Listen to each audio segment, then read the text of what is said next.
Good afternoon, everyone. I think we're kicking off the afternoon session, which is a little more regulatory, political, after a morning of markets and business.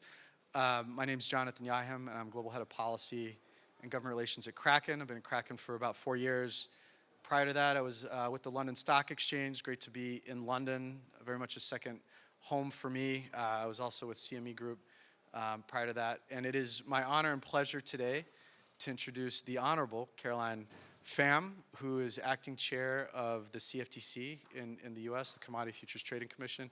And she's going to talk us through 3 big buckets today. We're going to talk through the domestic agenda in the US, a little bit US-UK cross-border, some new opportunities there, and then a little bit of a global macro picture. And Acting Chair Pham, we've known each other a long time. I think she has brought incredible energy and action to the agency during a period. I think that we've been in a transition. She assumed the acting chair role in January of this year. Has been a commissioner since 2023, I believe, 2022, so 3.5 years. And prior to that, had a career in the private sector. So city and other organizations, also with the federal government. So brings a mix of public-private sector background, energy, enthusiasm, action, and style, I can say, knowing a lot of her predecessors, which is important, for leadership these days. So 20 minutes, 3 big buckets. Let's start with the domestic agenda, Acting Chair Pham. A lot going on, crypto sprint, there's legislation.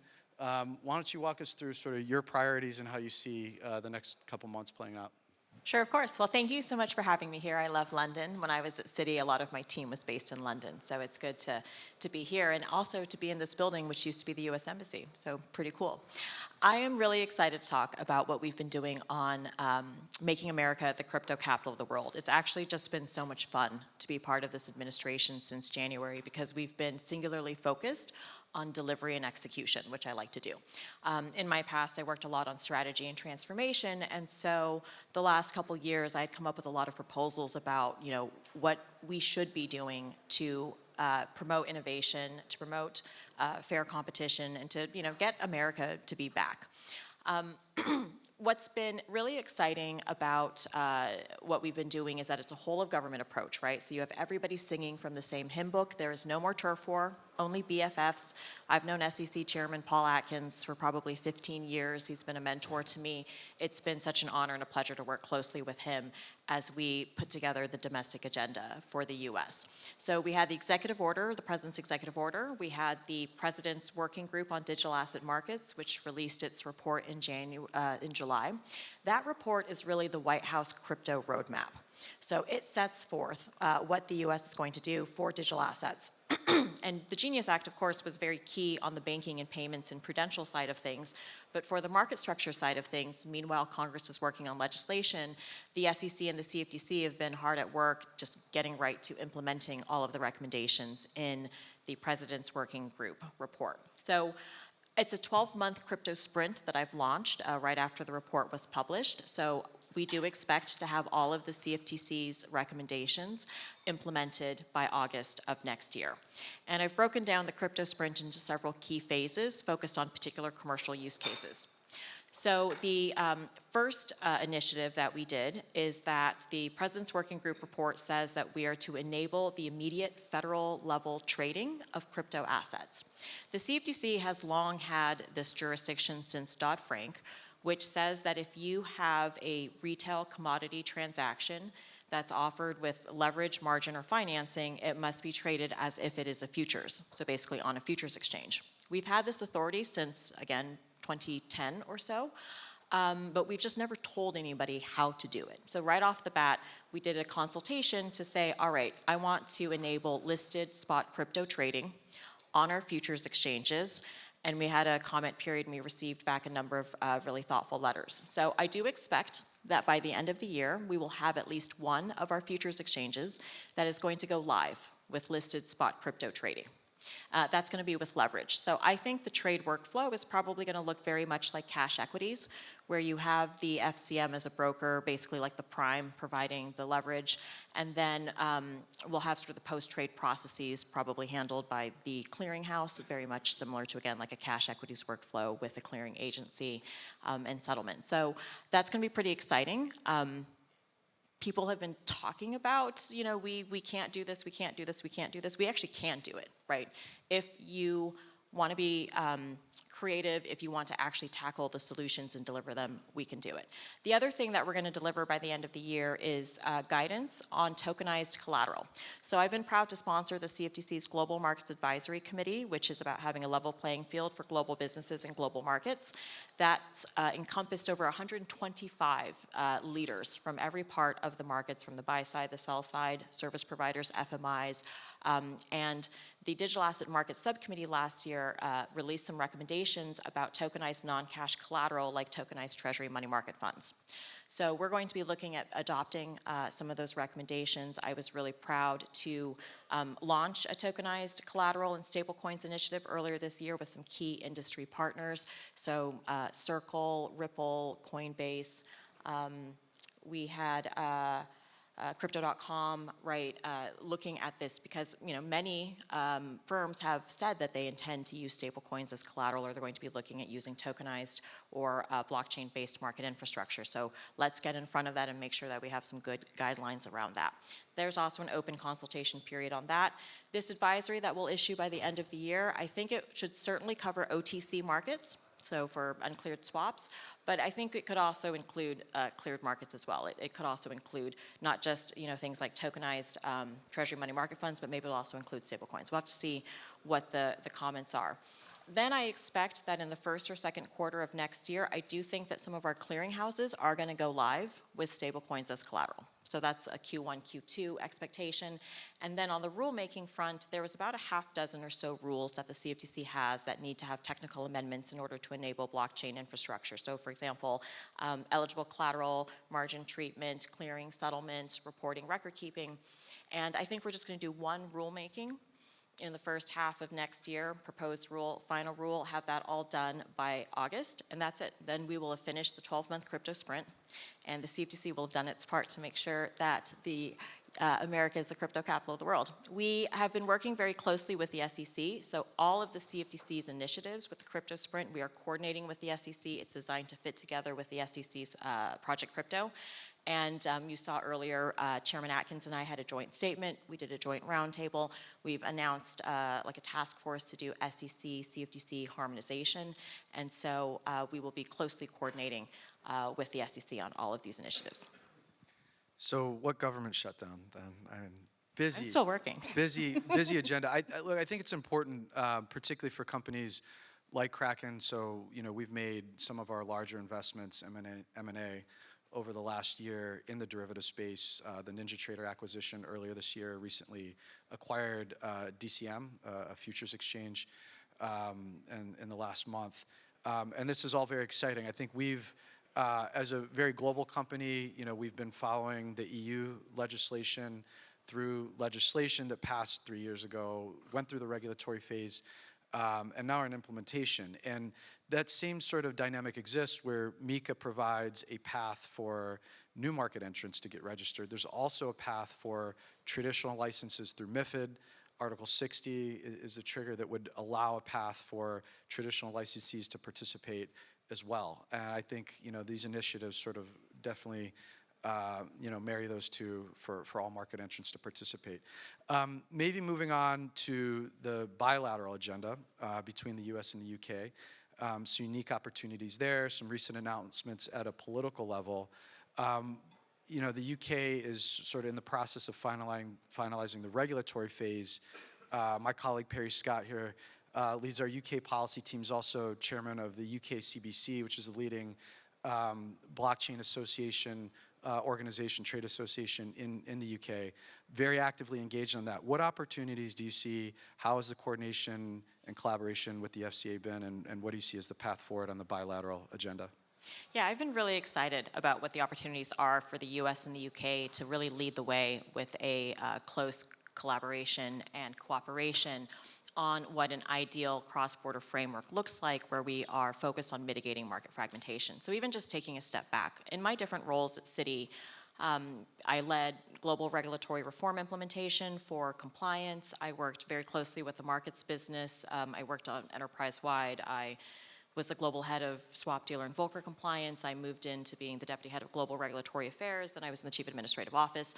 So with all of these different initiatives that I led, obviously looking at things like legal entity strategy, looking at sort of capital requirements, looking at what it takes to stand up and acquire new licenses, or just trying to really rationalize your business strategy. It is so much easier to use your existing registered entities and licenses than to go stand up a new one, capitalize it, go through a licensing process for it. I mean, in the CFTC, the average time that it takes for us to register a new futures exchange or clearinghouse is 3 years at this point in time. That's the average amount of time it takes to register one of those. So understanding these very real constraints, and again, just looking at it from more of a business or commercial perspective, I thought the priority has to be on trying to leverage our existing licenses. And it's not only for all those reasons I just outlined, but because there's a cross-border framework that is already built into our existing licenses. The CFTC has worked on cross-border harmonization and recognition since at least the 1990s. And so there's a lot of really good work that's been put into place with MOUs, with our counterparts, with mutual recognition schemes, and so on and so forth. So what I've done is proposed a couple key initiatives, both when I was speaking at the House of Lords in June, and then just recently when I spoke to the APPG on blockchain technologies at the House of Commons. And because some of the lessons learned from Dodd-Frank were really, number one, regulatory moats. Dodd-Frank created a lot of regulatory moats. And then number two, market fragmentation. I was really focused on not having a Dodd-Frank for crypto as we think through how we're going to do this. So what does that mean? We put out an FBOT advisory, Foreign Board of Trade advisory. So the CFTC has recognized foreign boards of trade beginning with the predecessor to Eurex in 1990. And then that got codified in Dodd-Frank, and then the CFTC promulgated rules. Basically what it means is if you are a licensed organized exchange in your home country jurisdiction, you can apply for recognition with the CFTC and register as a foreign board of trade. And this is how we are going to be doing passporting. So if you are, registered under MiFID as a regulated market, right, you can apply to be a foreign board of trade. Because derivatives, right, it's pretty agnostic to the underlying asset class. I do think that for those those exchanges that have crypto asset products, this is going to be the fastest way for them to access the US market. And in announcing this initiative, it was also important to me because I want to capture the offshore market, bring it back onshore in the US, and a lot of US firms went and set up offshore affiliates because there was a lack of regulatory clarity in the United States. So the FBOT channel is a very viable, very real path. It's been in place since 1990s. I put out an advisory on that in I think September or August, outlining that framework and reaffirming it because we had some regulation by enforcement which confused and muddied the waters. The other thing that I also announced that I was going to be looking at is for those other regimes that have implemented specific crypto asset service provider registration like MiCA. I don't think, for a number of reasons, but I should just outline capital efficiency and a lot of simplicity of registration and so on. I don't think that it's necessarily the best approach to do such a technology-specific registration approach, right? Because you're really just talking about the crypto asset technology. And, we don't have a registration category for agricultural, futures commission merchants, right?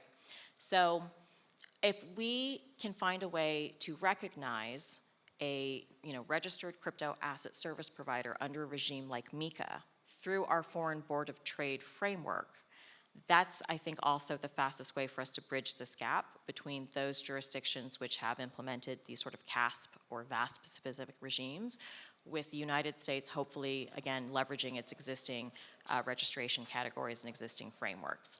So it's a good way, I think, of addressing the market fragmentation issue.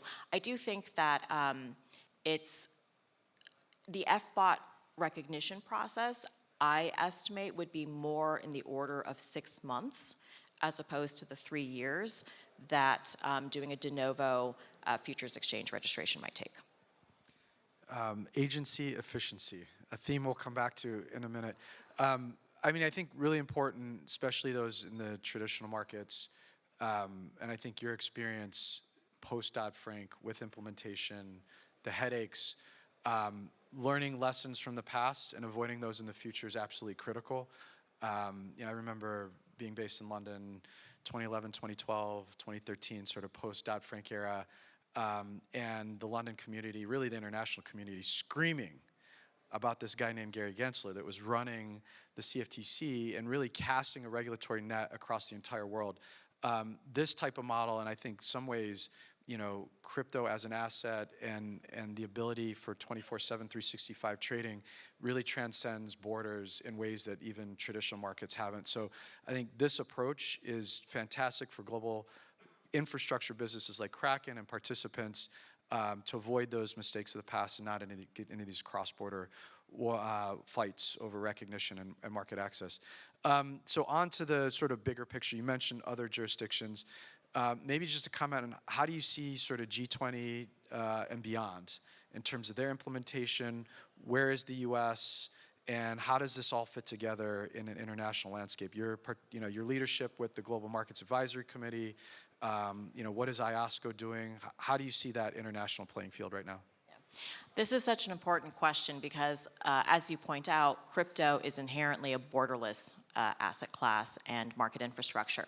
I probably should say that the most important part of my experience is that I was the head of market structure for Citi's ICG business development team, and digital assets was part of my portfolio. So I actually worked on the regulatory strategy, the product development, the business development, strategic equity investments, VC investments, partnerships, vendors, all of that. And so because there is such great talent, there are such great founders all over the world, it is important to think about what does that global framework look like.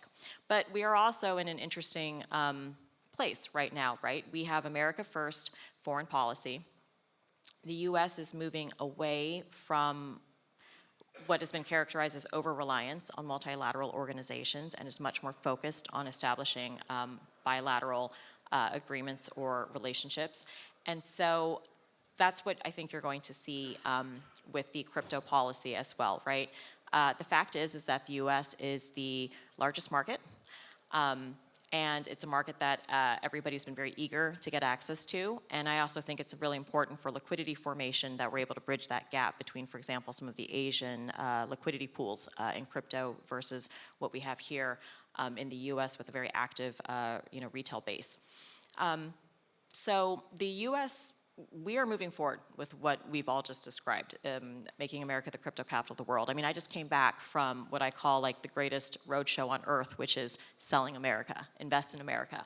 And I went to Riyadh, and I went to Seoul, and I went to Paris, and I said, we are having the regulatory clarity in the United States. We want you to come invest, hire, and build in the United States. And so a lot of firms that were thinking about expanding their offshore offices, their hubs in maybe Singapore and other jurisdictions are actually like, you know what, we're going to go stand up an office in New York City.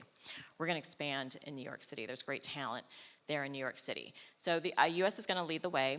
IOSCO put out a report recently which was sort of monitoring the implementation of their crypto asset principles. I will be honest with you. I worked on those through my Global Markets Advisory Committee. I really did not focus on that when we were putting together the CFTC's crypto sprint. So we're going to lead. I think other jurisdictions are going to need to conform to what we're doing in that regard. And obviously the SEC being very focused on the U.S. market is going to do what the SEC is going to do. So I think you're going to find that we'll lead. Others will conform to that. We're already starting to see that in a way. And I do think that having the CASP or VASP focused regimes is really more of a stepping stone to something that's more durable and sustainable. Again, where we're asset class agnostic, because, I mean, what do we really mean when we talk about digital assets and crypto in the first place? So there's digital assets, which is really just tokenization as a container, as a tech wrapper, and I do think we're going to be moving to blockchain-based market infrastructure. That's kind of the key thing about tokenized collateral. I mean, that's going to accelerate blockchain-based market infrastructure. But if you put that to the side, which I think is just the same thing as like electronification of equity markets that started in like 1970 or so and continued through the 80s and 90s and so on, is crypto as an asset class. And one of the most exciting things for me is crypto as an asset class is it's really a consumable. If you think about network tokens, the network tokens have to be consumed to power those networks, right? Ether being kind of the gas for the Ethereum network. So if you think of it as a consumable, if you think of it as more like an energy product or how that trades, or it also even reminds me of how they tried to start markets for broadband back in the day. That's where it makes sense to me that we want to have market-based efficiency, price discovery, and those types of things. And so I think the opportunities there to have the markets around these network tokens is going to be pretty exciting. Great high-level points across that domestic, bilateral, and global agenda. Anthony and John run a tight ship here. We're a little over time. 30 seconds, have to ask. Highlights. You know, it's play hard to the whistle blows, still time on the clock, very ambitious agenda. What are you most sort of proud of in terms of your tenure at the CFTC? And maybe there's still time left for a number one, given what's on the agenda. Thank you so much. So I have been fixing Dodd-Frank, no big deal. I've been fixing Dodd-Frank. I think we're going to unlock about 25 billion of frozen collateral by the end of the year across all of the dealers and derivatives markets. So that's super exciting, 25 billion. I think overall, all of the simplification initiatives and the right sizing of regulation I've done all year long is probably going to be 35 to 40 billion across the industry in savings. All of that can be redeployed to provide credit to businesses and households to help power the U.S. and the global economy. So that's huge. I feel like that's really making an impact. We're going to unleash U.S. energy production. We have something we're working on by the end of the year for that. And then most of all, because this is my 4th time at the CFTC, it's the agency that I started at as an intern in law school. I've been really proud of being able to transform the CFTC in its 50th year and just make it great again, just make it a better place. So I've saved $50 million, which is 12% of our annualized budget, which is $365 million this year, just through efficient cost management principles, basic things that any public company would do. I provided performance bonuses for the first time ever from $1,000 to $10,000 to 17% of our staff. We've restructured all the divisions. We're going to start hiring. So I'm looking for people with 30 to 40 years of experience in markets, head of product, head of trading, head of research, head of market surveillance, head of market compliance. Those are the kinds of things that we're doing at the CFTC right now, and I feel like when I look back, I'm going to really have made a difference for my agency and for the markets, and it's really meaningful to me.